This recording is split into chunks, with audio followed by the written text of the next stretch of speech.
ترمذی شریف کی ایک روایت ہے کہ سرکار مدینہ کی بارگاہ میں ایک شخص نے عرض کیا کہ یا رسول اللہ صلی اللہ علیہ وسلم، میں سورۃ اخلاص سے محبت کرتا ہوں، میں سورۃ اخلاص سے محبت کرتا ہوں۔ آپ نے فرمایا اس کی محبت تجھے جنت میں لے جائے گی۔ تو اس سے محبت کرتا ہے نا، تو سورۃ اخلاص کی محبت تجھے جنت میں لے جائے گی۔ سورۃ اخلاص کی محبت تجھے جنت میں لے جائے گی۔ ایک شخص نے کسی کو سورۃ اخلاص پڑھتے ہوئے رات کے وقت سنا، وہ بار بار سورۃ اخلاص پڑھ رہا۔ صبح کے وقت آ کر اس نے حضور کی بارگاہ میں ذکر کیا، گویا وہ اسے ہلکے ثواب میں جانتا تھا۔ آپ نے فرمایا اس کی قسم جس کے قبضے میں محمد کی جان ہے، یہ سورت 1/4 قرآن کے برابر ہے، یعنی سمجھ لیں کہ 30 پارے ہیں۔ جس نے ایک دفعہ سورت پڑھ لی قل ہو اللہ، ایسے اس نے 10 پارے پڑھ لی۔ اب اس سے بھی ایک حیرت انگیز بات سن، آقا نے رسول اللہ صلی اللہ تعالی علیہ وسلم نے صحابہ سے فرمایا جمع ہو جاؤ، آج میں تمہیں 1/3 قرآن سناؤں گا۔ لوگ جمع ہو کر بیٹھ گئے۔ آپ گھر سے تشریف حجرہ مبارک سے تشریف لائے، سورت قل ہو اللہ پوری تلاوت فرمائی، پھر گھر تشریف لے گئے۔ اب صحابہ بیٹھے باتیں کرنے لگے، حضور نے تو وعدہ کیا تھا کہ 1/3 قرآن سنائیں گے، شاید آسمان سے کوئی وحی آ گئی، شاید آسمان سے کوئی وحی آ گئی۔ اتنے میں آپ پھر واپس تشریف لائے، فرمایا میں نے تم سے 1/3 قرآن سنانے کا وعدہ کیا، سنو یہ سورت 1/3 قرآن کے برابر ہے۔ میں نے تم سے وعدہ کیا تھا کہ میں تمہیں 10 پارے سناؤں گا، اب تم حیران بیٹھے ہو کہ حضور آپ تو سورت قل ہو اللہ سنا کے پھر تشریف لے گئے، آپ تو سورت قل ہو اللہ سنا کے پھر تشریف لے گئے، آپ تو سورت قل ہو اللہ سنا کے پھر تشریف لے گئے۔ اب بتائیں، آپ یہ دیکھیں آپ کی نسبت کس سورت کے ساتھ ہے، آپ کی نسبت کس سورت کے ساتھ، آپ کی نسبت کس سورت کے ساتھ، اور تسبیح خانے نے مجھے آپ کو کس کام پہ لگا دی۔ فرمایا کہ آپ نے فرمایا، حضور نے فرمایا جو شخص اس پوری سورت کو 10 مرتبہ پڑھے گا، کتنی مرتبہ؟ اللہ پاک اس کے لیے جنت میں ایک محل تعمیر کرے، 10 دفعہ پڑھنے سے محل، اور محل بڑا کتنا ہوگا؟ ساری دنیا کائنات کو اس محل میں اگر رکھ دیں، ایسے ہے جیسے رائی کا دانہ، وہ اتنا بڑا محل ہوگا۔ ہر کمرے کا 70,000، ہر کمرے میں 70,000، ہر کمرے کا 70,000 دروازہ، اور ہر دروازے پہ 70,000 غلام، اور ہر کمرے میں 70,000 کھانے سجے ہوئے ہوں گے، اور 70,000 غلام اس کو سلام کریں گے، اس کا استقبال کریں گے، جو صرف 10 دفعہ سورت قل ہو اللہ پڑھے گا، دن میں کسی وقت، کسی لمحے، کسی لہجہ، صبح یا شام، صبح یا شام، صبح یا شام۔ تو اس پر حضرت عمر رضی اللہ تعالیٰ عنہ نے فرمایا کہ یا رسول اللہ پھر تو ہم بہت سے محل بنوا لیں گے۔ آپ نے فرمایا اللہ اس سے بھی زیادہ اور اس سے بھی اچھے محلات دینے والا ہے۔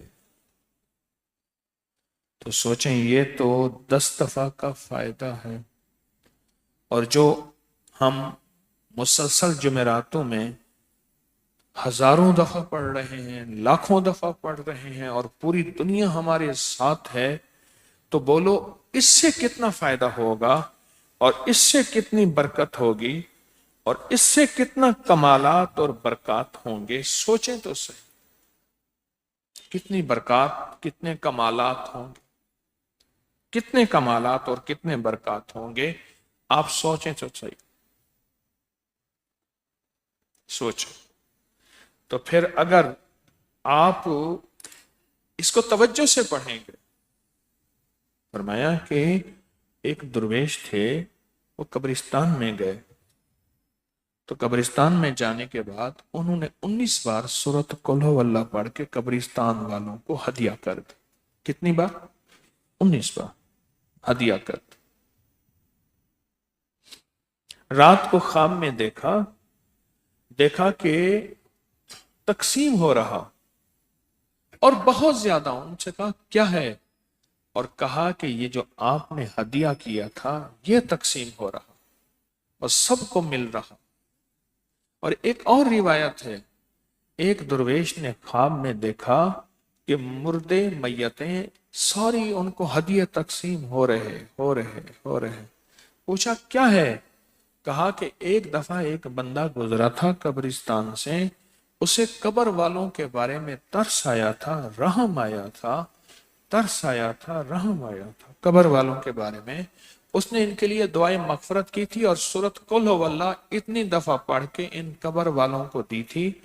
آج 40 سال ہو گئے اور ایک روایت میں 70 سال ہو گئے، اس کا ثواب ابھی تک آپس میں تقسیم کر رہے ہیں.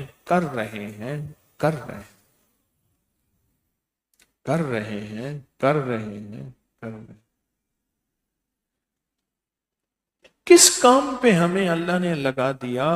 سوچیں تو صحیح. ایک صاحب مجھ سے کہنے لگے، درویش آدمی ہے، کہنے لگے اٹک پل پہ میری ڈیوٹی تھی، وہاں سے مال پنجاب میں آتا ہے، یہاں سے جاتا ہے، جو بھی آنا جانا ہوتا ہے. کہا جہاں ہمیں شک پڑتا تھا کہ اس کے پاس کوئی 2 نمبر چیز ہے، تو کہا میں اس کو اتار کے نا اس کے دل کو چیک کرتا تھا کہ اس کے دل کی دھڑکن کیسے.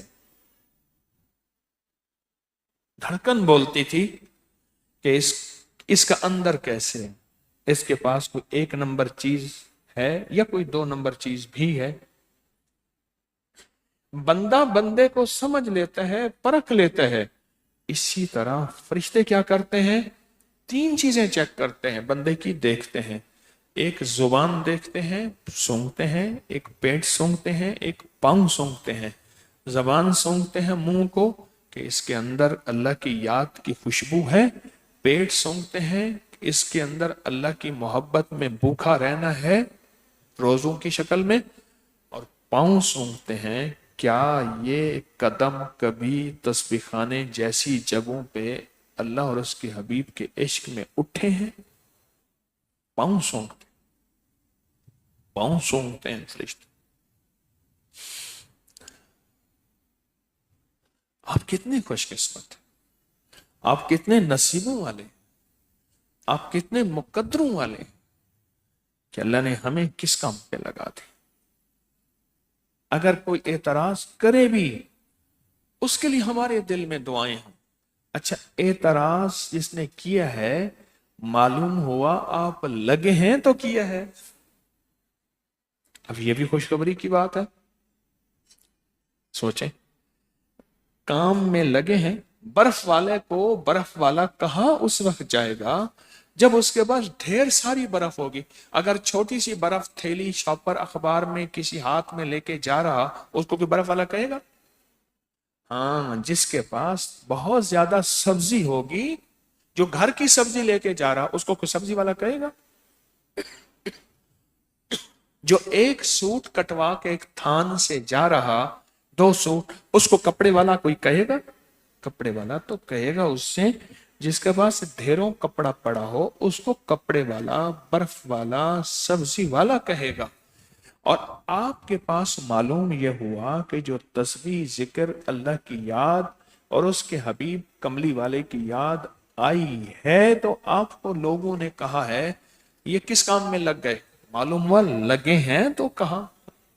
یہ بھی اس کا کرم ہے کہ ہمیں ایسے کام پہ لگا دیا. ورنہ تو پھر سب سے زیادہ ذکر ہوتا ہی جیلوں میں ہے. جیلوں میں بڑا ذکر ہوتا ہے، بڑی تسبیحیں ہوتی ہیں، بڑی دعائیں ہوتی ہیں، بڑا رونا ہوتا ہے، بڑی یادیں ہوتی ہیں، بہت زیادہ ہوتا ہے۔